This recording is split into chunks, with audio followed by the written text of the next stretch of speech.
أعوذ بالله من الشيطان الرجيم. بسم الله الرحمن الرحيم. رب اشرح لي صدري ويسر لي أمري واحلل عقدة من لساني يفقه قولي. ربي يسر ولا تعسر وتمم بالخير. اللهم لا سهل إلا ما جعلته سهلا وأنت تجعل الحزن إذا شئت سهلا. اللهم انفعنا بما علمتنا وعلمنا ما ينفعنا وزدنا علما. آمین یا رب العالمین. آج ہم انشاءاللہ اللہ کی خاص فضل و کرم سے، اس کی خاص رحمت اور توفیق سے، ہم سورہ شورا کی آیت نمبر 20 سے آنورڈ اپنا سبق دیکھیں گے اور کچھ آیات کو سمجھنے کی کوشش کریں گے۔ سب سے پہلے ہم اسی کی حمد اور اسی کا شکر اور اسی کی تعریف کرتے ہیں جس نے ہمیں یہ وقت اور یہ مہلت عطا فرمائی، جس نے ہمیں یہ رزق، یہ سہولیات، یہ بے شمار انعام و اکرام ہمارے اوپر کیا، اور خاص کر جس نے ہمارے دلوں میں یہ ڈالا کہ ہم اس بابرکت کلام کو سمجھنے کی کوشش کریں۔ اللہ تعالیٰ سے دعا ہے کہ اس کوشش میں ہمیں استقامت نصیب فرمائے، اس کے ذریعے سے اللہ تعالیٰ ہمیں صحیح سمجھ عطا کر کے اس سیدھے رستے پر چلتے رہنے کی توفیق عطا فرمائے، اور دنیا کے ساتھ ساتھ آخرت کی کامیابی اور آخرت کی بھلائی اور اپنا خاص فضل و کرم دنیا میں بھی اور آخرت میں بھی ہمارے سامنے حال رکھے۔ آمین یا رب العالمین۔ حسب روایت ہم اپنا پچھلا سبق جو ہے کل کا، اس کو دہراتے ہیں، اس کا ترجمہ جو کہ آیت نمبر 14 سے لے کر آیت نمبر 19 تک تھا، جس میں اللہ تعالیٰ نے فرمایا، ان لوگوں کے پاس علم آ جانے کے بعد ہی اختلاف کیا، اور وہ بھی باہم ضد بحث سے، اور اگر آپ کے رب کی بات ایک وقت مقرر تک کے لیے پہلے ہی سے قرار پا گئی نہ ہوتی تو یقیناً ان کا فیصلہ ہو چکا ہوتا، اور جن لوگوں کو ان کے بعد کتاب دی گئی وہ بھی ان کی طرف سے الجھن والے شک میں پڑے ہوئے ہیں۔ پس آپ لوگوں کو اسی طرف بلاتے رہیں جو کچھ آپ سے کہا گیا ہے، اور جو کچھ آپ سے کہا گیا ہے اس پر مضبوطی سے جم جائیں، اور ان کی خواہشوں پر نہ چلیں، اور کہہ لیں کہ اللہ تعالیٰ نے جتنی کتابیں نازل فرمائی ہیں میرا ان پر ایمان ہے، اور مجھے حکم دیا گیا ہے کہ تم میں انصاف کرتا رہوں۔ ہمارا اور تم سب کا پروردگار اللہ ہی ہے، ہمارے اعمال ہمارے لیے ہیں اور تمہارے اعمال تمہارے لیے۔ ہم تم میں کوئی کٹ حجتی نہیں یا کوئی جھگڑا نہیں۔ اللہ تعالیٰ ہم سب کو جمع کرے گا اور اسی کی طرف لوٹنا ہے۔ اور جو لوگ اللہ تعالیٰ کی باتوں میں جھگڑا ڈالتے ہیں اس کے بعد کہ مخلوق اسے مان چکی، ان کی کٹ حجتی یا ان کا جھگڑا اللہ کے نزدیک باطل ہے، اور ان پر غضب ہے اور ان کے لیے سخت عذاب ہے۔ اللہ تعالیٰ نے حق کے ساتھ کتاب نازل فرمائی ہے اور ترازو بھی اتاری ہے، اور آپ کو کیا خبر کہ شاید قیامت قریب ہی ہو۔ اس کی جلدی یعنی قیامت کی جلدی انہیں پڑی ہے جو اسے مانتے ہی نہیں، اور جو اس پر یقین رکھتے ہیں وہ تو اس سے ڈر رہے ہیں، انہیں اس کے حق ہونے کا پورا علم ہے۔ یاد رکھو، جو لوگ قیامت کے معاملے میں لڑ جگڑ رہے ہیں وہ دور کی گمراہی میں پڑے ہیں۔ اللہ تعالیٰ اپنے بندوں پر بڑا ہی لطف کرنے والا ہے، بڑا ہی لطیف ہے، مہربان ہے، جسے چاہتا ہے کشادہ روزی دیتا ہے، اور وہ بڑی طاقت اور بڑے غلبے والا ہے۔ یہ ہمارے کل کے سبق کا خلاصہ تھا، جس میں ایک دفعہ پھر خاص نقطہ جو ہے قیامت کے بارے میں، کہ جو قیامت کے کو مانتے ہی نہیں، جو قیامت کے اوپر یقین ہی نہیں رکھتے، وہ تو اس کا مذاق اڑاتے ہیں، اور وہ تو جلدی مچاتے ہیں کہ جلدی سے وہ قیامت جب مہلت ختم ہونے کا وقت آ جائے۔ لیکن وہ لوگ جو ایمان والے ہیں، جو قیامت پر یقین رکھتے ہیں، قیامت پر ایمان لاتے ہیں، وہ تو اس سے خوف کھاتے رہتے ہیں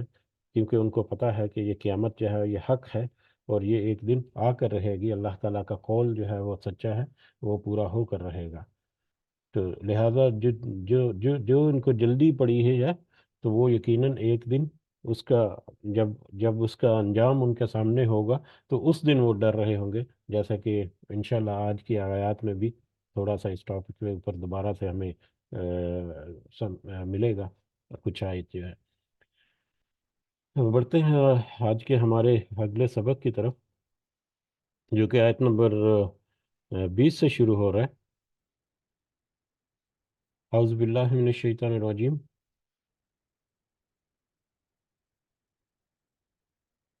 من من کان یرید حرث الآخرہ، من کان یرید، جو کوئی چاہتا ہے، وہ جو کوئی چاہتا ہے،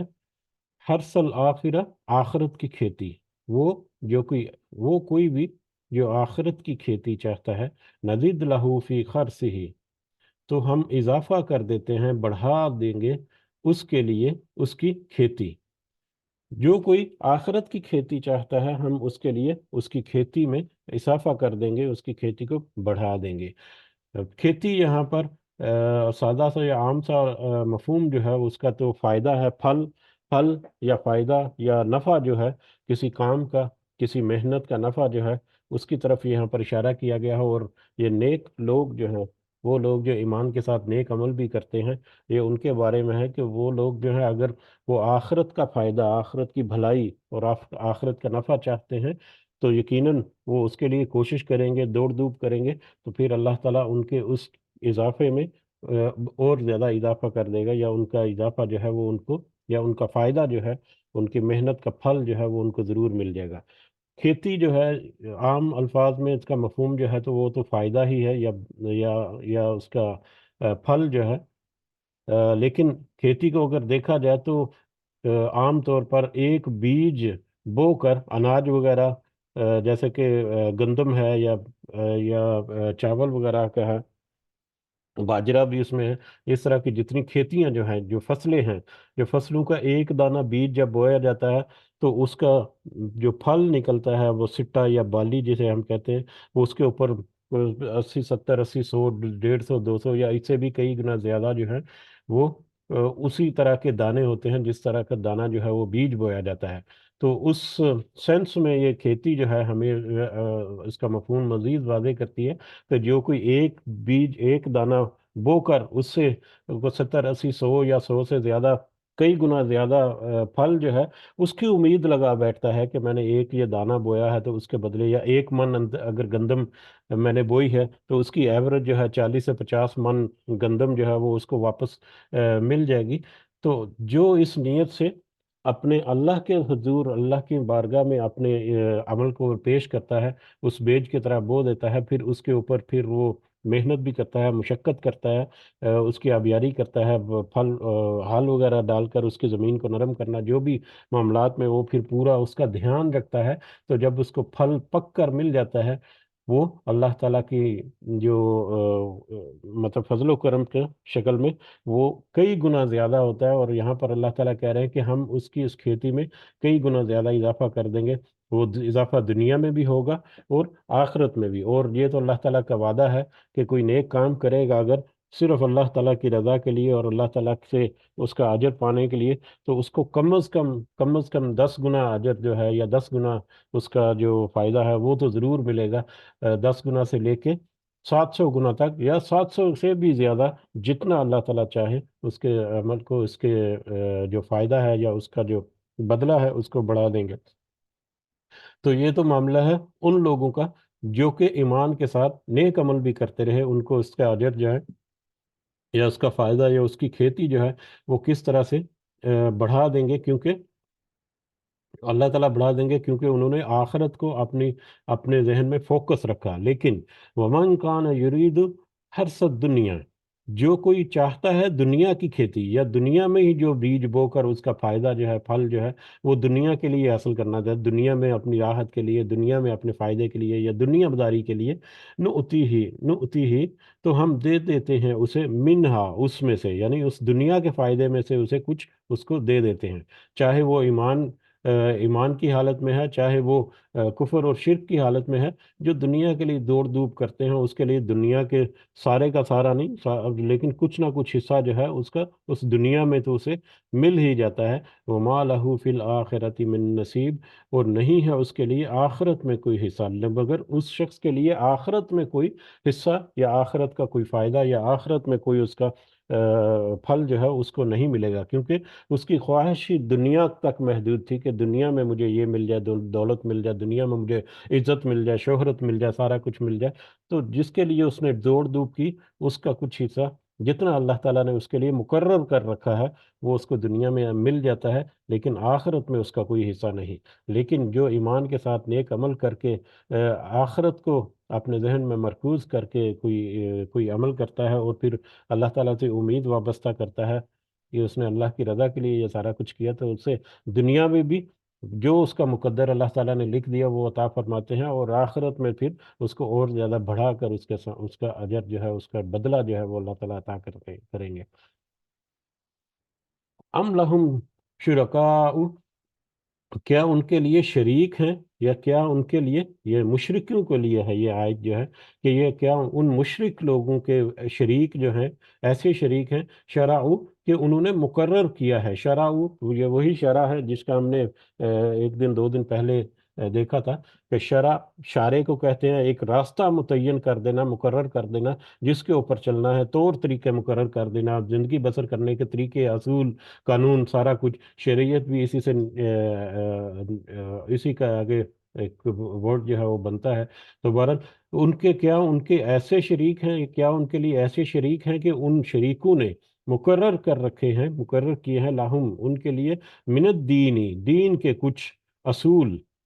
دین کے کچھ طور طریقے، ان کی زندگی کے کچھ گزارنے کے طور طریقے جو ہیں، ما لم یعظم ما لم یعظم بہ اللہ، جو کہ نہیں اجازت دی اس کی اللہ تعالیٰ نے، جو کہ اللہ تعالیٰ کا حکم نہیں ہے، یا جو کہ اللہ تعالیٰ کی اجازت نہیں ہے، یا اللہ تعالیٰ کے حکم اور اجازت یا اس کے احکامات کے بالکل مخالف ہے، بالکل اپوزٹس ہیں۔ کیا ان لوگوں نے ایسے شریک مقرر کر رکھے ہیں، یا ان لوگوں کے شریک ایسے ہیں کہ جنہوں نے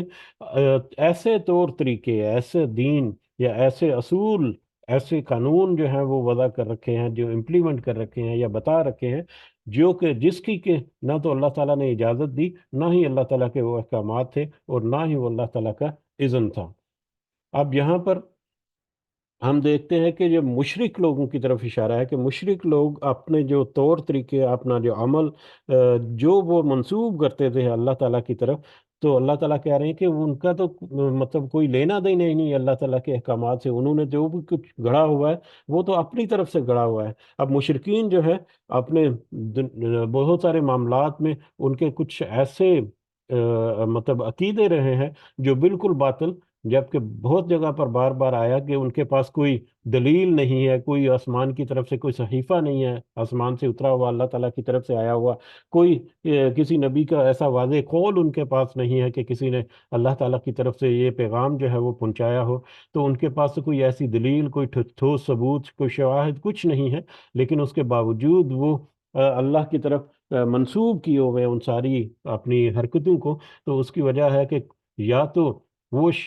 ان کے شریک جو ہیں، جب جن کو وہ اللہ کے برابر شریک ٹھہراتے ہیں، وہ شیاطین یا پرانی ہستیاں وغیرہ جو ہیں، یا تو انہوں نے اپنی طرف سے وہ قول جو ہیں یا اپنی طرف سے وہ باتیں جو ہیں وہ گھڑ کر ان کے ساتھ ان کو نسل در نسل پہنچا دیں، یا کچھ شیطان صفت انسان جو ہیں وہ بھی ہوتے ہیں جو کہ پھر اور زیادہ اس کو گڈمٹ کرتے ہیں، اور زیادہ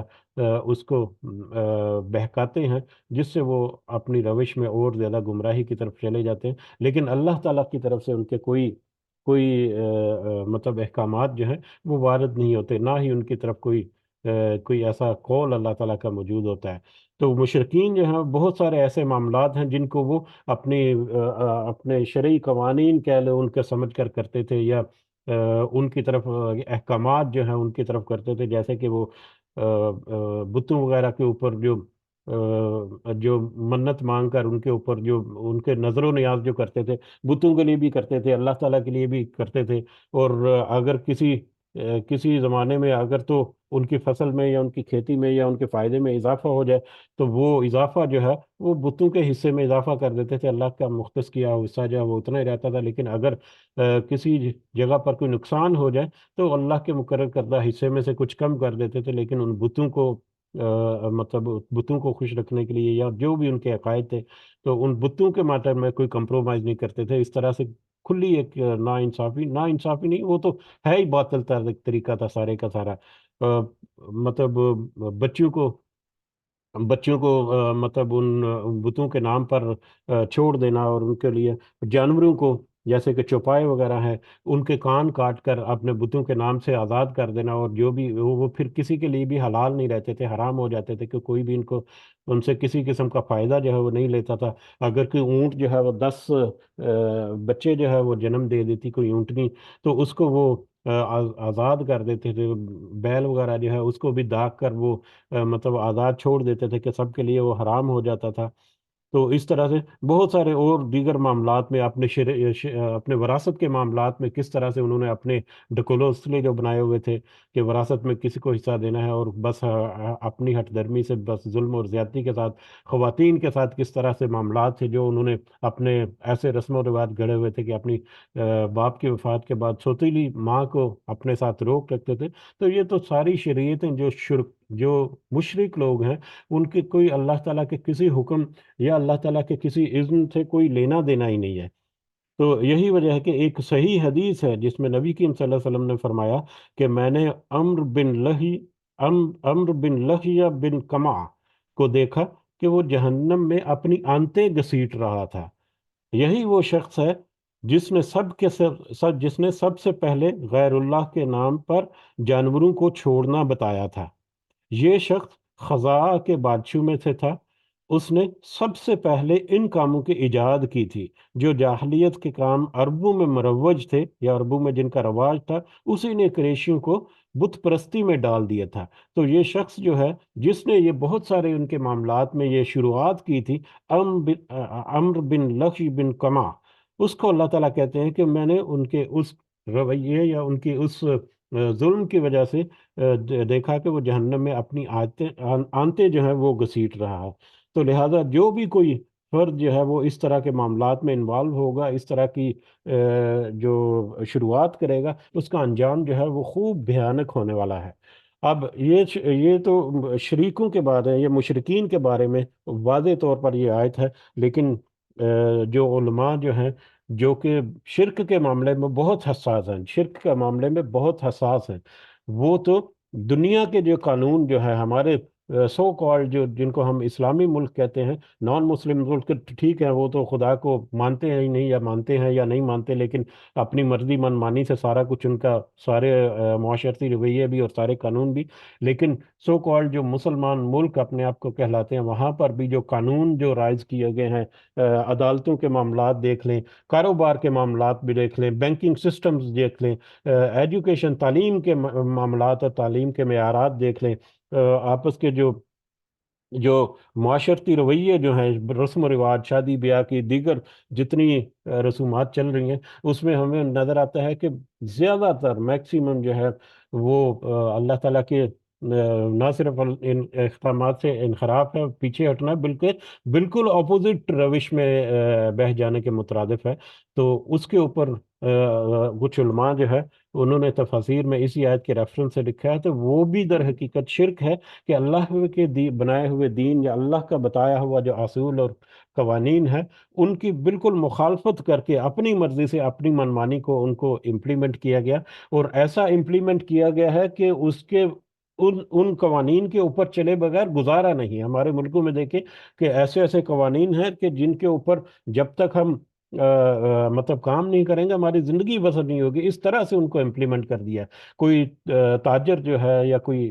مطلب کاروبار کرنے والا، وہ جتنا مرضی چاہے کہ میں بینکنگ سسٹم سے مطلب اپنا کام نہیں چلاؤں گا، لیکن جب بھی اس کو امپورٹ ایکسپورٹ کرنا پڑے گا، جب بھی اس کو فائنینشیل ٹرانزیکشن یا انٹرنیشنل ٹرانزیکشن کرنی پڑیں گی، اس کو تھرو بینکنگ چینل ہی جانا پڑے گا، چاہے وہ اسلامک بینکس دوسرے تیسرے ہوں، لیکن وہ بہت سارے معاملات میں عدالتوں کے معاملات اور بے شمار ہمارے ذہن جو ہے اس طرف جا سکتے ہیں ہم،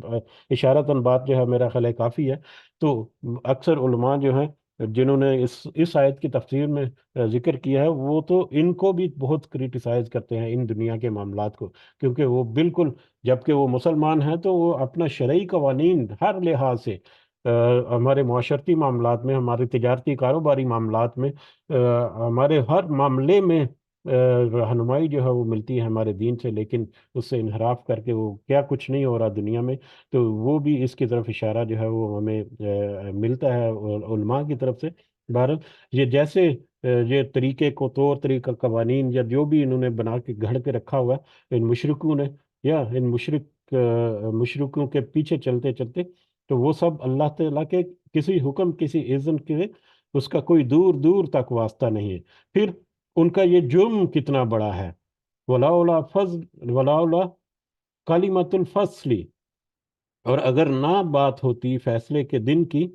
اگر اللہ تعالیٰ کی طرف سے فیصلے کے دن کی بات جو ہے وہ پہلے سے طے شدہ نہ ہوتی، پہلے سے مقرر نہ ہوتی، لقضی بینہم، تو ضرور فیصلہ کر دی جاتا ان کے درمیان۔ یعنی ان کا یہ جرم جو ہے اتنا بڑا ہے۔ اچھا، یہ جو آیت کا یہ حصہ ہے کہ اگر یہ فیصلے کی بات طے نہ ہو چکی، یا اگر وقت مقرر نہ کر کیا جو چکا ہوتا، تو اللہ تعالیٰ ضرور ان کے درمیان فیصلہ کر دیتا۔ اس آیت، یہ پہلے بھی ہم نے بہت دفعہ پڑھی ہے، تو اس میں دو باتیں جو ہیں وہ ہمیں جھلک کر نظر آتی ہیں بہت واضح طور پر۔ ایک تو یہ ہے کہ وہ جس بھی معاملے میں وہ آیت کا وہ حصہ یا آیت آتی ہے، جیسا کہ ابھی شرک میں شریک جو ہیں وہ مشرک لوگ جو ہیں، انہوں نے اپنے گڑھے گڑھائے دین کے بارے میں ذکر کیا کہ ان کا وہ جرم جو ہے وہ اتنا بڑا ہے، اللہ تعالیٰ اس کے اوپر اتنا غضبناک ہوتا ہے کہ اگر اللہ تعالیٰ نے پہلے سے یہ صادر نہ کر دیا ہوتا، یا پہلے سے یہ طے نہ کر دیا ہوتا کہ ان کو اتنی مہلت دینی ہے، اتنا وقت ملنا ہے، یا اتنا عرصہ تک ان کو مہلت جو ہے وہ قائم رکھنی ہے، تو اللہ تعالیٰ کب سے ان کا فیصلہ کر چکا ہوتا، ان کو سزا دے کر ان کو نیست و نابود کر چکا ہوتا۔ لیکن اللہ تعالیٰ کا اس قدر غضب ناک ہوتے، اللہ تعالیٰ اس قدر، اللہ کا غضب جو ہے ان کے اوپر ہوتا، لیکن پھر اللہ تعالیٰ کی رحمت جو ہے دنیا میں، اللہ تعالیٰ کی رحمت جو ہے وہ اس غضب کو ڈھانپے ہوئے ہے، اس کو کور کیے ہوئے ہے، تو اس لیے پھر وہ ان کو اللہ تعالیٰ کی رحمت سے پھر وہ مہلت جو ہے جتنی مقرر ہے اتنی مہلت جو ہے مل جاتی ہے، تو جس کی وجہ سے یہ لائف ٹائم آفر جو ہے ان کے پاس رہتی ہے کہ وہ جب بھی ان کو موقع ملے، یا جب بھی وہ سوچو بچار کریں، تو وہ واپس اللہ تعالیٰ کی طرف پلٹیں، تو اللہ تعالیٰ ان کو پھر معاف بھی کر دے گا اور ان کے گناہوں کو بھی بخش دے گا۔ تو اگر اللہ تعالیٰ کی طرف سے ان کا جرم اتنا بڑا ہے کہ اللہ تعالیٰ کی طرف سے اگر فیصلے کا دن یا ان کے عذاب کا وقت جو ہے وہ مقرر طے شدہ نہ ہوتا، تو کبھی کا ان کا دنیا میں ہی عذاب یا سزا دے کر ان کو نیست و نابود کر دیا گیا ہوتا۔ وَإِنَّ الظَّالِمِينَ، اور بے شک یہ سب ظالم جو ہیں، لَهُمْ عَذَابٌ عَلِيمٌ، ان کے لیے عذاب ہے دردناک۔ دنیا میں تو چلو ٹھیک ہے، وہ مہلت کے وقت تک تو ان کو چھوٹ ملی ہوئی ہے، جو لائف ٹائم آفر سے پھر فائدہ نہیں اٹھائیں گے اس فائدہ سے، پھر ان کے لیے تو آخر کار یہ ایک ایسے ظالم ہیں جن کے لیے پھر آخرت میں دردناک عذاب جو ہے وہ تو طے شدہ بات ہے۔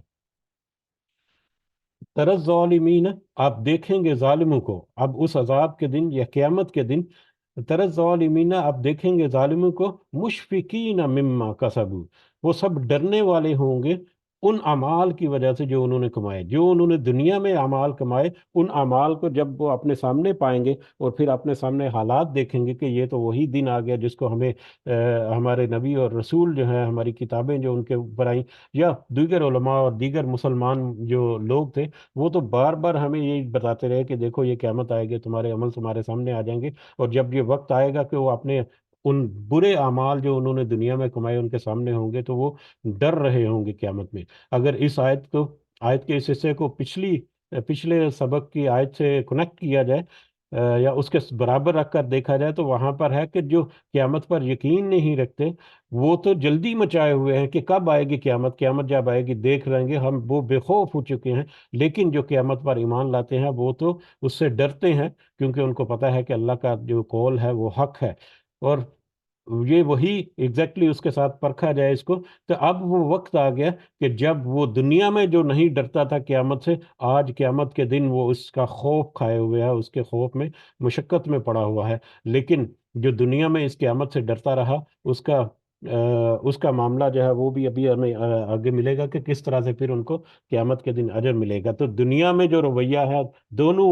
طرح کے لوگوں کا، قیامت کے دن بالکل اپوزٹ ہو جائے گا، انجام کے بھی اعتبار سے اور خوف کے اعتبار سے بھی۔ وہ واقع بہم، اور حالانکہ وہ آ کر رہنے والا ہے ان پر، جو عذاب، وہ عذاب ان کے اعمال کی وجہ سے جس سے وہ ڈر رہے ہیں، حالانکہ وہ واقع ہو چکا ہے یا آ کر رہے گا یا ان کے سامنے بالکل واضح ہو چکا ہے۔ والذین آمنوا، اور وہ لوگ، اس کے برعکس وہ لوگ جو ایمان لائے،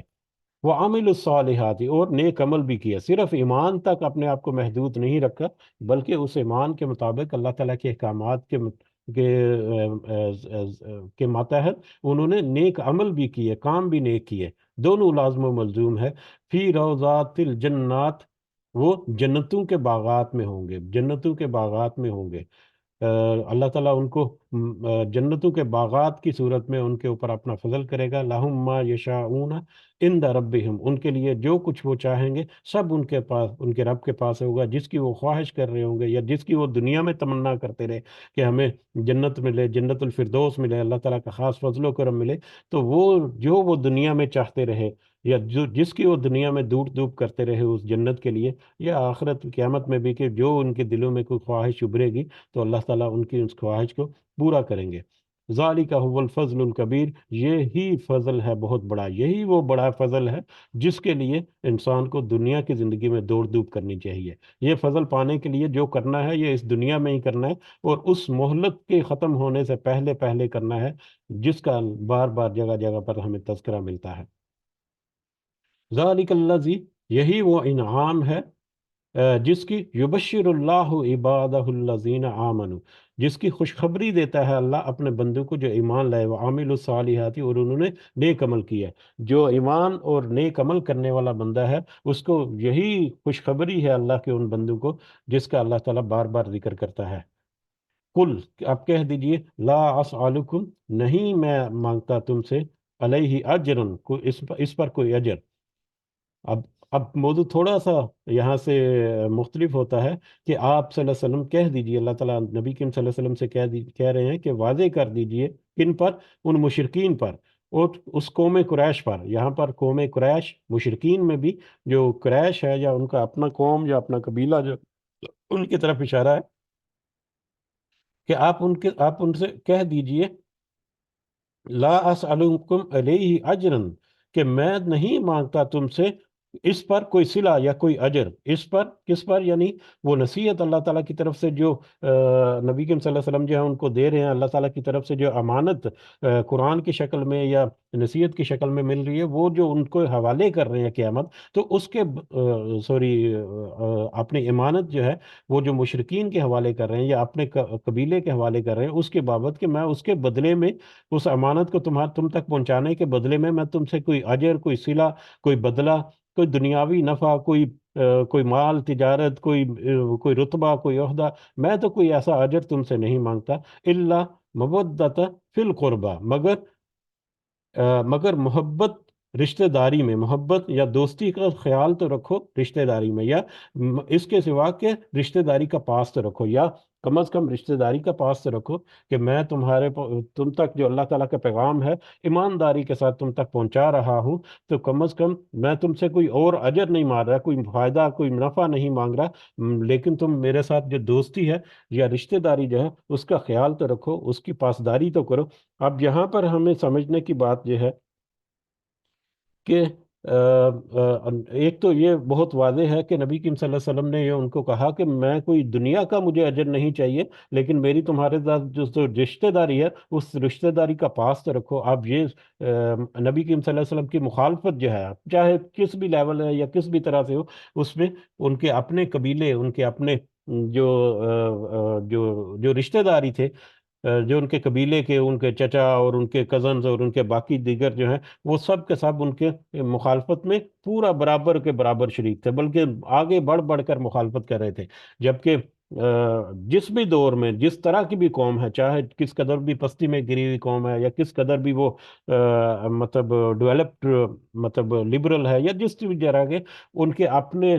رشتہ دار اپنے عزیز و اقارب کے ساتھ معاملات جو ہیں وہ ڈفرینٹ طریقے سے انجام پاتے ہیں، اور غیر رشتہ داروں کے ساتھ مختلف طرح کے ہوتے ہیں۔ اپنے بہن بھائی ہو گئے، اپنے ماں باپ ہو گئے، اپنے کزنز ہو گئے، چچا خالے پھپھے ماسیں جو بھی ہیں، ان کے ساتھ جو محبت ہے، ان کے ساتھ جو برتاؤ ہے، ان کے ساتھ جو معاملات ہیں وہ مختلف نوعیت کے ہوتے ہیں۔ لیکن جو غیر رشتہ دار ہیں ان کے ساتھ مختلف ہوتے ہیں۔ تو یقیناً یہ جو قوم قریش جو تھی، قریش قبیلہ یا ان کے ذیلی جتنے بھی گروہ تھے، ان کا بھی ڈیفینیٹلی کوئی تھوڑے سے رسم و رواج ہیں، تھوڑے سے ان کے آپس میں لین دین ہے، کوئی آپس میں کوئی محبت اور ایک دوسرے کا پاس اور لحاظ جو ہے وہ ہوتا ہے۔ کوئی اگر غلط بھی اس میں سے کرے یا کوئی معاملے ایسے ضدی بھی ہو اس میں، تو اس کے ساتھ بھی کچھ ڈفرینٹ طریقے سے ڈیل کیا جاتا ہے۔ لیکن انہوں نے تو یہ جو قریش ہے یا جو قبیلہ ہے، انہوں نے تو بالکل ساری حدیں کراس کر دی، اور پاسداری، اپنی رشتہ داری کا، اپنے قریبی قرب کا بھی کوئی پاس نہیں رکھا۔ تو اس پر انہوں نے اللہ تعالیٰ نے ان سے کہا کہ ان سے کہیے کہ اپنے جو رسم و رواج ہیں، جو جو معاملات ہیں، ان کے مطابق اپنے رشتہ داری کا تو پاس رکھو، رشتہ داری کا یا محبت کا یا جو ایک قرب کا تعلق ہے میرا اور تمہارا، کم از کم اس کا تو پاس رکھو اس کے ساتھ۔ تو یہ آیت جو ہے، ایک تو اس کا یہ واضح مفہوم جو ہے یہ واضح ہے، لیکن اسی آیت کو کوٹ کرتے ہوئے ایک اختلافی بات ہے، اس کی طرف بہت زیادہ مطلب بات نہیں کریں گے کہ شیعت جو ہے یا شیعہ جو ہیں، انہوں نے اس آیت کا ریفرنس لیتے ہوئے بہت سارے دیگر اور بہت سارے معاملات اس میں ایڈ کر دیے ہوئے، کہ نبی کریم صلی اللہ علیہ وسلم کا جو خاندان ہے، جو قریبی رشتہ دار خاندان جو ہے نبی کریم صلی اللہ علیہ وسلم کا، اس کی طرف اشارہ ہے کہ وہ انہوں نے کہا کہ میرا جو خاندان سے جو رشتہ یا تعلق یا محبت ہے، اس کو تو پاس کرو یا اس کو تو چھوڑ دو، یا میرے خاندان کو تو کچھ نہ کہو اس طرح سے۔ لیکن وہ ایک الگ سے موضوع ہے، لیکن اکثر میں نے جتنی تفسیریں پڑھی ہیں سب نے ان کو اس کے ساتھ ایڈریس کیا ہے کہ وہ انہوں نے کچھ ہی غلط فہمی کی بنیاد پر یا کسی ایسے معاملے کی بنیاد پر وہ ان کی فردر جو ایکسپلینیشن رہی ہے وہ ایک الگ سے ٹاپک ہے۔ بہرحال اسی آیت کے متعلقہ ایک حدیث ہے، اس حدیث کو اگر ہم سامنے رکھیں تو ہمارے سامنے سچویشن جو ہے وہ کلیئر ہو جاتی ہے۔ یہ صحیح بخاری کی ایک حدیث ہے جس میں حضرت ابن عباس رضی اللہ تعالیٰ عنہ نے کسی سے اس آیت کی تفسیر پوچھا کہ اس کا کیا مطلب ہے، اس کا کیا مفہوم تمہیں سمجھ لگتا ہے۔ تو اس پر حضرت سعید بن جبیر رحمۃ اللہ جو ہیں، انہوں نے کہا کہ اس سے مراد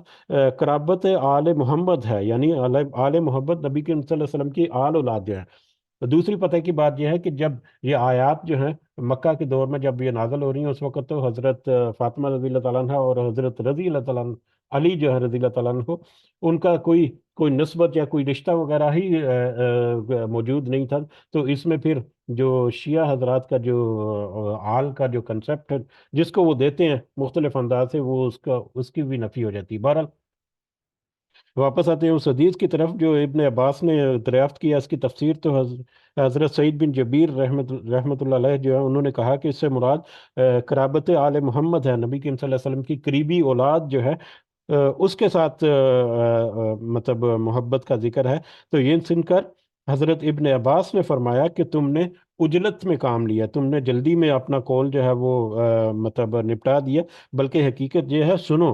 قریش کے جس قدر قبیلے تھے، قریش کے جتنے بھی قبیلے تھے، سب کے ساتھ حضور صلی اللہ علیہ وسلم کی رشتہ داری تھی۔ تو مطلب یہ ہے کہ تم اس رشتہ داری کا لحاظ کرو جو کہ سارے قبیلوں کے آپس میں ایک دوسرے کے ساتھ ہے۔ تو اس سے ہمیں اندازہ ہوتا ہے کہ وہ رشتہ داری جس کا یہاں پر ذکر ہو رہا ہے وہ قریش کے ساتھ، اس کے کزن، چاچے، بابے، مامے جتنے ہیں ان کا معاملہ ہے، یہ ان کے ساتھ کہ ان کے لوگ جو ہیں وہ بڑھ چڑھ کر مخالفت میں حصہ لے رہے ہیں، وہ اپنی رشتہ داری کا پاس بھی نہیں کرتے، یا اپنا قرب کا یا تعلق کا وہ بھی پاس نہیں کرتے۔ وَمَنْ يَقْتَرِفْ حَسَنًا، اور جو کماتا ہے نیکی، نزید لہو، جو کوئی نیک عمل کرتا ہے، نزید لہو فیہا حسنا، تو ہم اس کے لیے زیادہ کر دیتے ہیں اس کی بھلائی کو، خوبی کو۔ جو کوئی نیکی کرتا ہے، جو کوئی نیک کام کرتا ہے، تو ہم اس نیک کام کو بڑھا دیتے ہیں، دنیا میں بھی اس کی بھلائی یا اس کی خوبی یا اس کا اجر یا اس کا پھل جو ہے وہ اس کو بڑھا دیتے ہیں، وہ دنیا میں بھی ملتا ہے اور آخرت میں بھی، جیسا کہ ابھی ذکر ہوا کہ کم از کم 10 گنا تو ضرور اللہ تعالیٰ کی طرف سے ہے، لیکن 10 گنا سے بڑا کر کے وہ 700 گنا تک یا 700 گنا سے بھی زیادہ جتنا اللہ تعالیٰ چاہے اس کو وہ فضل عطا کرتا ہے۔ لیکن اس کا جو فضل ہے وہ کسی نہ کسی بیسس پہ ہوگا، انصاف کسی نہ کسی انصاف کے تقاضوں کو پورا کرتے ہوئے ہوگا، جس قدر اس نے عمل میں اپنے مطلب ارادہ اچھا رکھا، نیک نیتی رکھی، جس قدر وہ خلوص کے ساتھ، اخلاص کے ساتھ اس نے عمل کیا، جس قدر وہ صرف اور صرف اللہ کی رضا کے لیے اس نے کیا، تو یہ ساری معاملوں کی چھان بین کس طرح سے اللہ تعالیٰ کرے گا، کس طرح سے فلٹر کرے گا، وہ اللہ تعالیٰ کا انصاف جو ہے وہ ہمیں یقیناً نظر آ جائے گا۔ لیکن یہ تو طے شدہ بات ہے اللہ تعالیٰ کی کہ کم از کم 10 گنا یا 700 گنا، 10 گنا سے 700 گنا تک یا اس سے بھی زیادہ اللہ تعالیٰ ضرور عطا فرمائیں گے۔ دنیا میں بھی اس کا فائدہ جو ہے کچھ نہ کچھ مل جاتا ہے اس کو، لیکن آخرت میں تو اس کا فائدہ جو ہے وہ طے شدہ ہے۔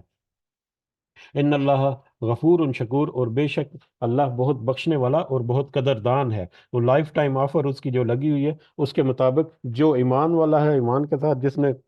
کوئی گناہ وگناہ کیا ہے، یا جو ایمان میں داخل ہی نہیں ہوا، جب بھی اس کو سمجھ لگے وہ اللہ کی طرف لوٹے، اپنی بخشش جو طلب کرے، اپنی توبہ جو ہے وہ پیش کرے، تو اللہ تعالیٰ اس کو ضرور بخش دے گا۔ یہ لائف ٹائم آفر جو ہے ہمیشہ کے لیے، اس وقت تک جب تک کہ اس کے پاس مہلت ہے۔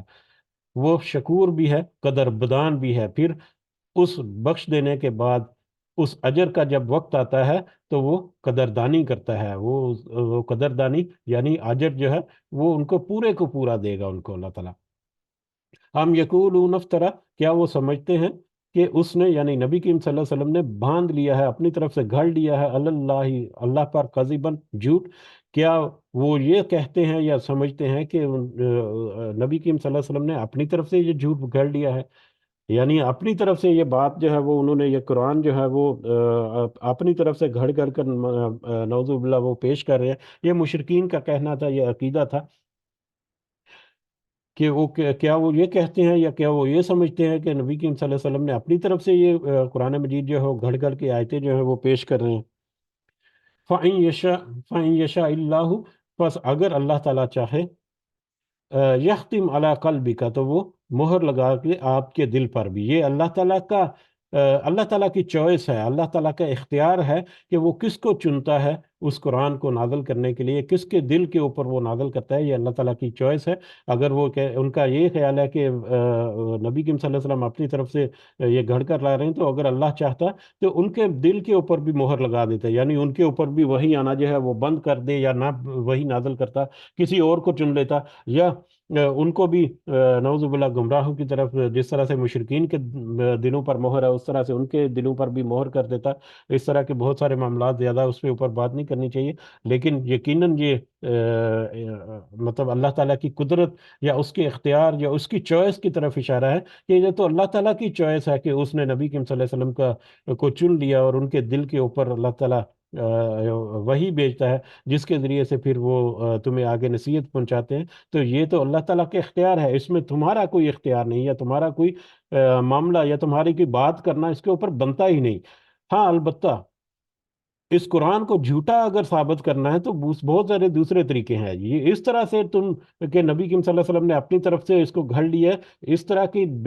بے سروپا دلیل یا باتیں کر کے تو تم اس قرآن کو جھوٹا نہیں کر سکتے۔ یا اس قرآن کو اگر جھوٹا ثابت کرنا ہے، یا اس قرآن کو گھڑا گھڑا یا کسی انسان کی طرف سے اگر تم ثابت کرنا چاہتے ہو، تو اس کے بہت سارے چیلنجز ہیں تمہارے پاس۔ ان میں سے ایک چیلنج جو ہے یا ایک معاملہ جو ہے وہ ابھی اگلے آیت کے اگلے حصے میں ہمیں ملتا ہے، وَيَمْحُ اللَّهُ الْبَاطِلَ، اور وہ مٹاتا ہے اللہ باطل کو، وَيُحِقُّ الْحَقَّ بِكَلِمَاتِهِ، اور وہ ثابت کرتا ہے حق کو اپنے کلمات سے، اپنی باتوں سے۔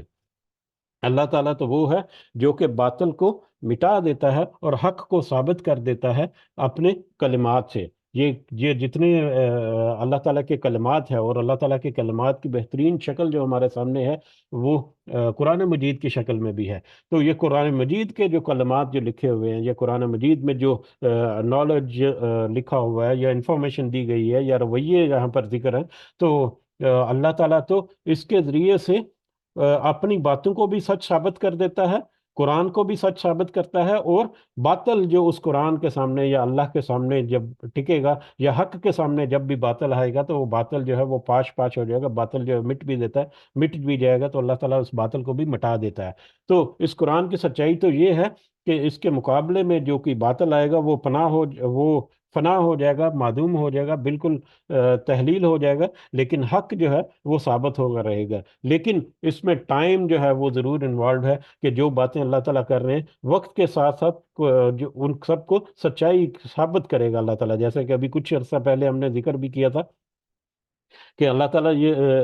غالباً پچھلی سورہ مبارکہ کی آخری آیات میں تھا کہ جیسے جیسے وقت گزرتا جا رہا ہے ویسے ویسے اس کی آیات جو ہے مزید کھلتی جا رہی ہیں، اور یہ قیامت تک یہ سلسلہ جو ہے وہ جاری و ساری رہے گا، یعنی قیامت تک روزانہ کوئی نہ کوئی ایسی نئی ایک بات، کوئی نہ کوئی ایک نیا ایویڈنس، کوئی نہ کوئی ایک نیا پروف جو ہے وہ ہمارے سامنے آتا رہے گا، جو اس قرآن کی سچائی کو مطلب ثابت کرتا رہے گا۔ یا اس کی طرف بھی اگر اشارہ کریں مشرقین کی طرف بھی، تو یہ اللہ تعالیٰ نے نبی کریم صلی اللہ علیہ وسلم کو کی مدد جو ہے اس کا وعدہ کیا ہے۔ انہوں نے کہا ہے کہ یہ دین جو ہے یہ غالب آ کر رہے گا، اور یہ باطل جو ہے وہ مٹ کر رہے گا۔ تو عنقریب ہی 4-6 سال کے بعد جیسے ہی فتح ہجرت مدینہ ہوئی، تو اس کے بعد کیسے وہ سلسلہ جو ہے اللہ تعالیٰ کے اس قول کا کہ ثابت ہونے کا وہ شروع ہو گیا۔ اس سے پہلے بھی مشرقین کے رویے، جو دلوں میں ان کی نیتیں ہیں، جو دنوں میں ان کے ارادے ہیں مخالف ارادے اسلام کے، وہ کئی دفعہ کئی آیات میں جن کا ذکر ہوا ہے، وہ بھی تو اللہ تعالیٰ کی طرف سے، یا نبی کریم صلی اللہ علیہ وسلم جو ہے وہ اپنی ذاتی حیثیت سے تو کسی کے اندر، کسی کے دلوں میں یا کسی کے سینوں میں چھپی ہوئی باتیں جو ہے وہ نہیں جان سکتے تھے، جو تو اللہ تعالیٰ نے ان کے ذکر کی۔ یہ بھی اس قرآن کی سچائی جو ہے اس کا ایک ثبوت ہے۔ بہرحال حق کو غالب کرے گا اور باطل کو مٹا دے گا۔ تو دیکھو کیسے ہجرت مدینہ کے بعد یہ خندق، سوری، بدر سے یہ سلسلہ شروع ہوا، تو پھر بتدریج وہ مضبوط ہوتے چلے گئے اپنے ایمان میں، اپنے عقیدے میں، عمل میں، یا تو پھر آہستہ آہستہ سے غزوہ خندق جو ہے وہاں تک پہنچے، اور وہاں پر ان کی جیسے کفر کی کمر جو ہے وہ ٹوٹ گئی، اور اس کے بعد پھر فتح مکہ جو ہوا، تو کیسے غلبہ پا لیا اس قرآن کے آیات کے بالکل عین مطابق، کہ یہ غالب آ کر رہے گا یہ حق جو ہے۔ تو قرآن کو اگر تم نے سچا ثابت کرنا ہے، تو اس کا جو قول ہے یا اس کی جو باتیں ہیں ان کو ان کے نسبت سے اس کو کرو۔ اور یا دوسرے معنوں میں یہ بھی ہے کہ قرآن کی سچائی کا ایک یہ بھی ثبوت ہے کہ اس کے جتنے بھی اللہ تعالیٰ کے کلمات ہیں وہ سارے کے سارے من و عن پورے ہو رہے ہیں وقت کے ساتھ ساتھ۔ تو اس نسبت سے بھی تمہارا یہ کہہ دینا کہ نبی کریم صلی اللہ علیہ وسلم نے اپنی طرف سے گھڑ لیا ہے، یہ کسی انسان کے گھڑے ہوئے ہونے کا مطلب پاسبل ہی نہیں، ناممکن ہے۔ انہو، بے شک وہ علیم بذات الصدور، خوب جاننے والا ہے سینوں کی باتوں کو، کہ سینوں میں جو چھپی ہوئی باتیں ہیں وہ ان کی مخالفت کیوں کرتے ہیں، کیوں وہ نبی کریم صلی اللہ علیہ وسلم کے اوپر اس طرح کے الزامات لگاتے ہیں، ان کی نیت کیا ہے، ان کے ارادے کیا ہیں، ان کے معاملے کیا ہیں، وہ ان کے سینوں کے اندر چھپی ہوئی جو باتیں ہیں اللہ تعالیٰ تو ان کو بھی خوب اچھی طرح سے جانتا ہے۔ وَهُوَ الَّذِي، اور وہی ہے جو يَقْبَلُ التَّوْبَةَ، جو قبول کرتا ہے توبہ کو، عن عبادہ، اپنے بندوں سے، وَيَعْفُو، اور وہ درگزر کرتا ہے، عن السیئات، برائیوں سے۔ وہی ہے اللہ جو توبہ کو قبول کرتا ہے، بشرطے کہ توبہ کے جتنے آداب ہیں، توبہ کے جتنے لوازمات ہیں وہ پورے کیے جائیں، کہ آئندہ سے بالکل یہ کرنے کا ارادہ ہی نہیں ہے، بالکل صاف شفاف اپنا دل کر کے بڑی مطلب گہرائی کے ساتھ اس میں توبہ کرنی ہے، اور پھر اگر کسی کا حق تلفی ہوئی ہے، کسی کا نقصان ہوا ہے، تو اس کو نقصان کو بھی پورا کرنا ہے، اگر کوئی سزا اس کے اوپر بنتی ہے تو وہ سزا کو بھی قبول کرنی ہے۔ تو توبہ تو در حقیقت یہی ہے۔ نبی کریم صلی اللہ علیہ وسلم کے دور میں تو زنا کے اوپر رجم بھی کیا گیا، تو ان کی توبہ جو ہے وہ در حقیقت وہ انہوں نے سزا قبول کی، یہ ان کی توبہ کا معیار تھا۔ اور پھر ہمیں وہ واقعہ کئی دفعہ ہم نے ذکر کیا ہے کہ ایک عورت کو جب رجم کرنے کا حکم دیا، جبکہ وہ بار بار نبی کریم صلی اللہ علیہ وسلم کے پاس آ رہی تھی، وہ بے چین ہو رہی تھی کہ میری توبہ، ابھی تک میری توبہ کی شرطیں پوری نہیں ہوئی، میری توبہ کی ایک شرط میں یہ شرط بھی ہے کہ اس کا جو جو سزا ہے وہ بھی مجھے ملنی چاہیے۔ تو نبی کریم صلی اللہ علیہ وسلم نے بالآخر اس کو رجم کرنے کا جب کہا، تو ایک صحابی جو ہے ان کے پتھر کی وجہ سے وہ اس کے خون کا فوارہ پھوٹا، جو ایک شخص کے کپڑوں کے اوپر آئے، تو اس کے اوپر اس نے کچھ سخت کلمات کہے۔ نبی کریم صلی اللہ علیہ وسلم نے جب ان تک یہ میٹر پہنچا تو انہوں نے بڑی سرزش کی اس شخص کی، تو کہا کہ وہ عورت، اس کی توبہ اس قدر سچی تھی اور اس قدر وہ بڑے اجر کی حقدار مستحق ہے کہ پورے مدینہ کے جتنے لوگ ہیں ان کے اوپر وہ حاوی ہے، اس کا اجر جو ہے۔ تو توبہ سچے دل سے کرنا، سچے انداز سے کرنا، یہ ایک آسان کام نہیں ہے، اس کے لیے بہت ہمت اور جگرا چاہیے۔ ہم چھوٹے چھوٹے معاملات میں بس توبہ کر کے اپنی اللہ تعالیٰ سے دعا ہے میرے لیے بھی توفیق ضرور مانگے کریں، اللہ تعالیٰ مجھے بھی توفیق دے اور ہم سب کو توفیق دے کہ ہم توبہ کے صحیح معنوں کو بھی سمجھ سکیں، آمین۔ بہرحال جس نے توبہ کی، اللہ تعالیٰ وہ توبہ کو قبول بھی کرتا ہے اور پھر ان کی گناہوں کو، پھر برائیوں کو معاف بھی کر دیتا ہے، اور وہ جانتا ہے، وہ یعلم ما یفعلون، اور وہ خوب اچھی طرح سے جانتا ہے جو جو وہ کام کرتے ہیں، جو جو جس انداز سے چاہے وہ چھپے کرتے ہیں، دنیا کی نظروں سے چھپ کے کرتے ہیں یا ظاہر کرتے ہیں، اللہ تعالیٰ سب کو اچھی طرح سے جانتا ہے۔ وَيَسْتَجِيبُ الَّذِينَ آمَنُوا، اور وہ قبول کرتا ہے ان لوگوں کی دعائیں جو ایمان لائے، وعامل الصالحاتی، اور جنہوں نے نیک عمل کیا ہے۔ جو ایمان اور ایمان کے ساتھ نیک اعمال بھی کرتا ہے، اللہ تعالیٰ ان کی دعائیں جو ہیں وہ قبول بھی کرتا ہے۔ دعاؤں کی قبولیت کے بارے میں بھی بہت دفعہ ہم ذکر کر چکے ہیں کہ کس طرح سے دعائیں جو ہے وہ، کوئی دعا جو ہے وہ رد نہیں ہوتی، ہر دعا کو تین انداز سے ضرور اس کا جو ریٹرن ہے وہ ضرور ملتا ہے، یا تو اس کی خواہش پوری ہو جاتی ہے، یا اس کے بدلے میں کوئی اس کے عذاب یا اس کی سزا یا کوئی بلا جو ہے وہ اس سے ٹل جاتی ہے، یا اگر اللہ تعالیٰ جو ہے وہ آخرت کے لیے اس کو محفوظ کر لیتا ہے اجر کے لیے، لیکن آخرت میں جو محفوظ کیا اللہ تعالیٰ نے آخرت میں اجر دینے کے لیے، وہ تو اجر کتنا ہوگا وہ تو آخرت میں ہی پتہ چلے گا۔ بہرحال جو لوگ ایمان اور نیک عمل کرنے کے ساتھ ساتھ اللہ تعالیٰ سے دعائیں کرتے ہیں، تو اللہ تعالیٰ ان کی دعاؤں کو قبول بھی کرتا ہے، بلکہ اللہ تعالیٰ تو خوش ہوتا ہے کہ کوئی اس سے دعا کرے، کوئی اس سے مانگے۔ وہ یزیدہم من فضلہ، اور وہ زیادہ دیتا ہے انہیں اپنے فضل سے۔ نہ صرف ان دعاؤں کو قبول کر کے ان کی خواہشات کو پورا کرتا ہے، بلکہ اس کو اور زیادہ بڑھا دیتا ہے۔ وہ تینوں انداز سے کچھ بھی ہو سکتا ہے۔ والکافرون، اور وہ کافر جو ہیں، لہم عذاب شدید، ان کے لیے تو سخت عذاب ہے۔ جبکہ جو کافر ہیں، انکار کرنے والے ہیں، جو چاہے وہ مشرک ہے، چاہے وہ ایمان کی حالت میں اللہ تعالیٰ کے احکامات کا انکار کرتے ہیں، تو وہ در حقیقت کافر ہیں۔ ان کی دعائیں تو قبول کے بجائے ان کے لیے تو سخت عذاب جو ہے وہ مقرر ہے اللہ تعالیٰ کی طرف سے۔ ہاں، دنیا میں ہو سکتا ہے ان کے بہت سارے معاملات میں ان کی اصلی آسانیاں ہوں، جو دور دور کرتے ہیں اس سے زیادہ ان کو مطلب مل رہا ہو دنیا کا مال، دنیا کا نفع، لیکن آخرت میں عذاب جو ہے وہ تو ان کا سخت ترین ہوگا۔ وَلَوْ يَبْسَطُ اللَّهُ، وَلَوْ بَسَطَ اللَّهُ، اور اگر فراخ کر دیتا اللہ رزق کو لعبادہ، اپنے بندوں کے لیے، لبغاؤ فی الارض، تو یقیناً وہ سرکش ہو جاتے زمین میں۔ اگر اللہ تعالیٰ اس رزق کو اپنے بندوں کے لیے کشادہ کر دیتا، اپنے بندوں کے لیے فراخ کر دیتا، کھول دیتا، تو یہ سارے جو لوگ ہیں یہ زمین میں سرکش ہو جاتے۔ اب رزق کی تقسیم جو ہے یہ بھی ایک بہت ہی بڑی ایک اللہ تعالیٰ کی طرف سے ایک حکمت ہے جو اس دنیا میں کے اوپر ہم دیکھتے ہیں۔ یہاں پر گو کے بہت سارے پہلو جو ہیں اس کے اوپر بات ہو سکتی ہے، لیکن ہم اگر فوکس رکھیں قرآن کی یہ آیت کے نزول کے وقت میں، تو اس وقت جو قریش قبیلہ تھا، یا جو مکہ جو ہے، مکے کے لوگ جو ہیں، وہ اپنے ارد گرد کے جتنے علاقے تھے، ارد گرد کے قبیلے کہہ لیں، ارد گرد کی بستیاں کہہ لیں، یا ارد گرد کے جو شہر کہہ لیں حجاز میں یا مکہ کی عرب کے ارد گرد کے، ان سارے بستیوں یا قبیلوں کے نسبت یہ زیادہ خوشحال تھے، نسبتاً زیادہ خوشحال تھے یہ۔ لیکن اگر دنیا کی دوسری امپائرز جو ہیں جیسے پرشین اور رومن وغیرہ ہیں، ان کے ساتھ جب مقابلہ کریں تو ان کی حیثیت جو ہے وہ تو کچھ بھی نہیں تھی، وہ تو بالکل ہی مطلب کمزور تھے ان کے مقابلے میں، لیکن اپنے علاقے، اپنے ارد گرد کے اعتبار سے وہ کافی آسودہ حالت میں تھے۔ اب یہاں پر اس کی طرف اشارہ ہے کہ ابھی تو ان کے پاس کوئی تھوڑا سا نپاتلا رزق ہے کہ ان کی یہ کیفیت ہے، تو اگر اللہ تعالیٰ ان کو برابر کا رزق سب کو دے دیتا تو پھر ان کی کیا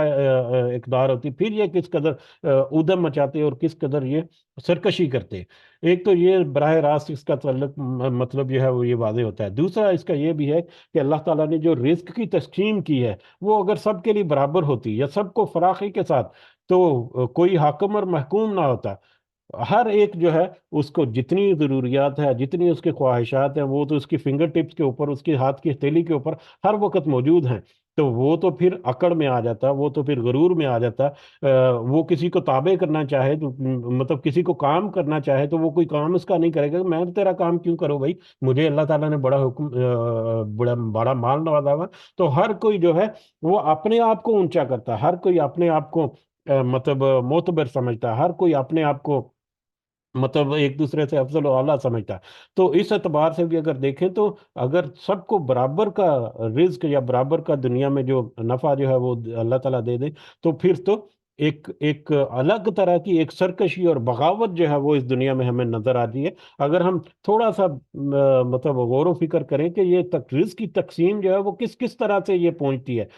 یہ رزق جو ہے ہر لحاظ سے، ویسے تو رزق سب طرح کا اس میں شامل ہوتا ہے، علم ہے، عقل ہے، فہم ہے یا دوسرے معاملات، لیکن رزق ہم اگر مالی اعتبار سے بات کریں تو کس طرح سے یہ تقسیم ہوتی ہے۔ کوئی آجر ہے یا کوئی مالک ہے، فیکٹری اونر ہے، وہ اپنے کلائنٹس کے ساتھ ٹریڈنگ کر رہا ہے، اس کے ذریعے سے انکم لیتا ہے، وہ اپنے سٹاف کو نیچے جو ہے وہ مطلب منتھلی سیلری کی بیسس پہ دیتا ہے یا ڈیلی ویجز کے طور پر دیتا ہے۔ کوئی مالک ہے، کوئی اس کا غلام ہے، مالک جو ہے وہ کماتا ہے، غلام کو دیتا ہے، غلام اپنے بچوں کو پالتا ہے۔ تو اس طرح سے اب غلام جو ہے وہ تو اپنے مالک کا مشکور رہے گا کہ اس نے مجھے یہ رزق عطا کیا، یا اس کے ذریعے سے مجھے سیلری ویلری مل رہی ہے، تو وہ ایک ایک جو قدردانی یا ایک جو شکر کی جو کیفیت ہے وہ اس میں شامل ہوتی ہے۔ اسی طرح سے اللہ تعالیٰ کے ساتھ منسوب کہ اللہ تعالیٰ اگر کسی کو رزق جو ہے وہ تھوڑا سا نپت اللہ دیتا ہے تو وہ اس کا اس کے لیے پھر اللہ اللہ تعالیٰ کی طرف سے شکر گزاری کرتا ہے، اللہ تعالیٰ کی طرف سے اور رزق کی طلب رکھتا ہے، یا جتنی بھی آسودگی ہو اس کے پاس، وہ کچھ نہ کچھ اس کی جو خواہشیں حسرتیں ہیں وہ باقی ضرور رہ جائیں گی۔ جیسے کہ ابھی ذکر ہوا تھا کہ جو دنیا کی خواہش رکھتے ہیں ان کو دنیا میں سے کچھ دے دیتے ہیں۔ اس کا مطلب یہی ہے کہ دنیا میں کوئی جتنا بھی بڑا امپائر ہے، دنیا کا جو ریچسٹ امیر ترین بندہ جو ہے، اس کی خواہشات بھی مکمل نہیں ہوتی، اس بھی بہت ساری ایسی خواہشات ہوں گی جو اس کے مرنے تک مطلب باقی رہ جائیں گی۔ تو دنیا میں تو ساری خواہشات پوری نہیں ہوں گی، تو ایک ایک یہ جو مطلب ایک رابطہ جو اللہ تعالیٰ کے ساتھ رہتا ہے، خاص کر ایمان اور عمل صالح کے ساتھ، کہ جس بھی حالت میں ہے وہ اللہ تعالیٰ کی شکر گزاری، اللہ تعالیٰ سے اور زیادہ طلب کرنا، اللہ تعالیٰ سے اور زیادہ مانگنا، اس کی طرف وہ رجوع کرتے رہنا اللہ تعالیٰ کی طرف، تو یہ سارا سلسلہ جو ہے یہ چلتا رہتا ہے۔ لیکن اگر ان کو آسودگی مل جائے برابر لیول پر، تو اللہ تعالیٰ کی شکر گزاری بھی کرنا وہ بند کر دے انسان جو ہے۔ بہرحال بہت سارے مختلف پہلو جو ہے وہ اس کے حل میں ہمیں ملتے ہیں، اور اللہ تعالیٰ کی بہت ساری حکمت جو ہے وہ بھی ہمیں اس میں سے جھلک کر نظر آتی ہے کہ یہ جو رزق کی تقسیم جو ہے وہ کس کس طرح سے اللہ تعالیٰ نے آزمائش بنائی۔ تو یہ بھی ایک آزمائش کی شکل ہے کہ اس نے رزق کو مختلف لیول پر تقسیم کیا، تاکہ وہ دیکھے کہ انسان آپس میں رزق کو کیسے ایکسچینج کرتا ہے، اس مال و دولت کو، یا اس پورے جو بھی معاملہ ہے اس کو کیسے ایک دوسرے کے ساتھ لین دین کر کے مطلب انصاف کرتا ہے، یا آزمائش پہ پورا کیسے اترتا ہے۔ تو یہ فراخی رزق کی طرف اشارہ کہ اگر وہ سب کو برابر رزق دے دیتا تو یہ تو زمین میں سرکش ہو جاتے، باغی ہو جاتے۔ وَلَٰكِن يُنَزِّلُ بِقَدْرٍ مَّا يَشَاءُ، اور لیکن وہ اتارتا ہے ایک اندازے کے مطابق جتنا وہ چاہتا ہے، جس کو جتنی ضرورت ہے اس کے مطابق اس کو اتارتا ہے۔ کسی کے لیے کم اگر اتارتا ہے تو اس کے صبر کی آزمائش ہے، کسی کے لیے زیادہ ہے تو اس کے شکر کی آزمائش ہے۔ انہ بھی عبادی خبیر بصیر، کہ بے شک وہ اپنے بندوں سے بہت باخبر اور خوب دیکھنے والا ہے، اس کو ہر چیز کی خبر ہے اور ہر چیز کو وہ دیکھ رہا ہے۔ وَهُوَ الَّذِي، اور وہی ہے جو يُنَزِّلُ الْغَيْثَ، جو نازل کرتا ہے بارش کو، من بعد ما قنطوا، اس کے بعد کہ جب وہ نا امید ہو چکے۔ وہ جب نا امیدی کے بعد جب بارش کسی کو ملتی ہے تو اس کی خوشی کا ٹھکانہ یہ ہمیں اندازہ ہوگا ان علاقوں میں جہاں پر بارانی علاقے ہیں، جہاں پر بارش پہ انحصار کرتے ہیں، وہاں پر اپنا لوکل پانی کا پینے بھی،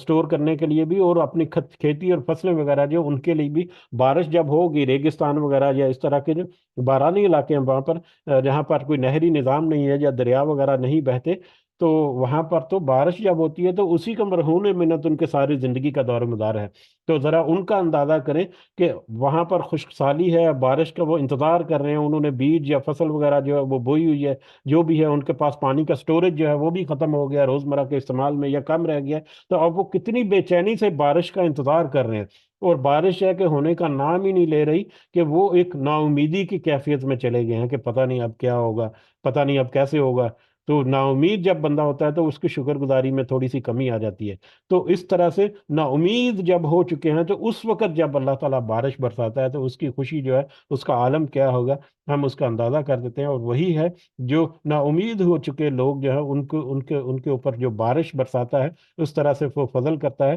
وہ ینشر رحمہ، اور وہ پھیلا دیتا ہے اپنی رحمت کو، یعنی کہ کھیتی کو ان کے لیے، اور ان کے لیے پانی سٹوریج ان کے لیے آسانیاں جو ان کے لیے چاہتے ہیں وہ جو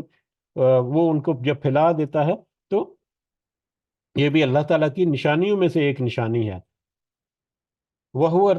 الولی، اور وہی کارساز ہے، وہی ولی ہے، وہی مددگار ہے، وہی صحیح معنوں میں دوست ہے، ولی ہے، الحمید، اور تعریف والا بھی ہے، کہ کوئی تعریف کرے یا نہ کرے وہ تو تعریف کے لائق ہے ہی، وہ تعریف کیا گیا ہے۔ ومن آیاتی ہی، اور اس کی نشانیوں میں سے ایک نشانی یہ بھی ہے، خلق السماوات والارض، کہ وہ زمین کو، آسمانوں اور زمین کو پیدا کرنا ہے اس کا، کہ اس نے آسمانوں اور زمین کو پیدا کیا، یہ بھی اس کی نشانیوں میں سے ایک نشانی ہے۔ بڑی تفصیل کے ساتھ ابھی ریسنٹلی بھی ہم نے اس کو ڈسکس کیا تھا۔ وما بس فیہا من دابہ،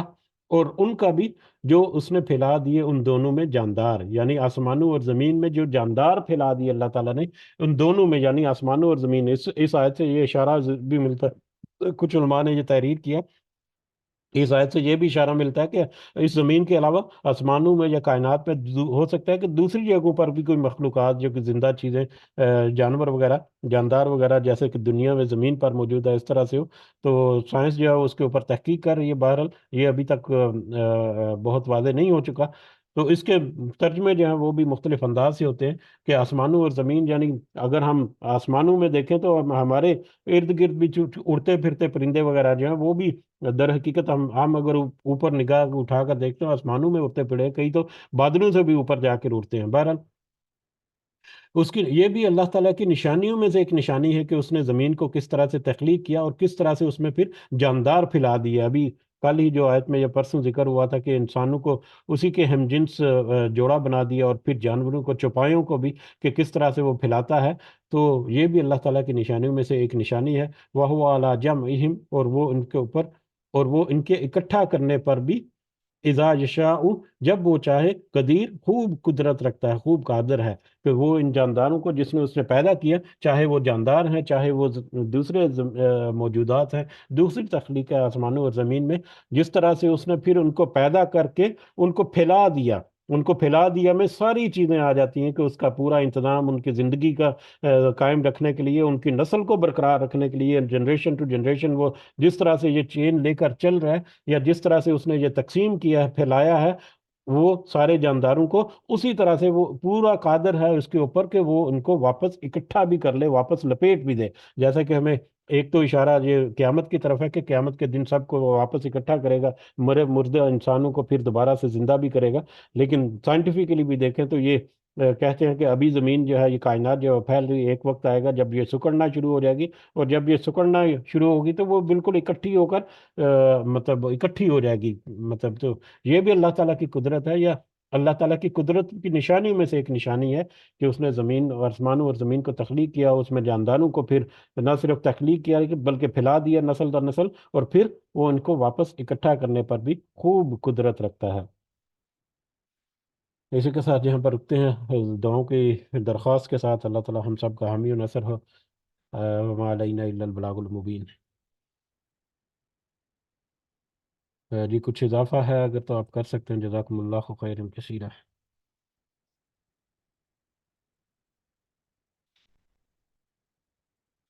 جی اجازت چاہتے ہیں، پھر انشاءاللہ دعا میں ضرور یاد رکھیں۔ اللہ تعالیٰ ہم سب کا حامی و ناصر ہو، ہمارے والدین کے ساتھ اللہ تعالیٰ اپنا خاص فضل و کرم رکھے، جو اس دنیا میں حیات ہیں انہیں اللہ تعالیٰ صحت سے بھرپور زندگی عطا فرمائے، اور جس دنیا سے گزر گئے، رخصت ہو گئے ہمارے والدین اور سارے مومنین اور مومنات، اللہ تعالیٰ سب کو اپنے خاص فضل و کرم سے جنت الفردوس میں اعلیٰ مقام عطا فرمائے۔ رب ارحمہما کما ربیانی صغیرا، رب ارحمہما کما ربیانی صغیرا، رب ارحمہما کما ربیانی صغیرا، ربنا آتنا في الدنيا حسنة وفي الآخرة حسنة وقنا عذاب النار، ربنا ظلمنا أنفسنا وإن لم تغفر لنا وترحمنا لنكونن من الخاسرين،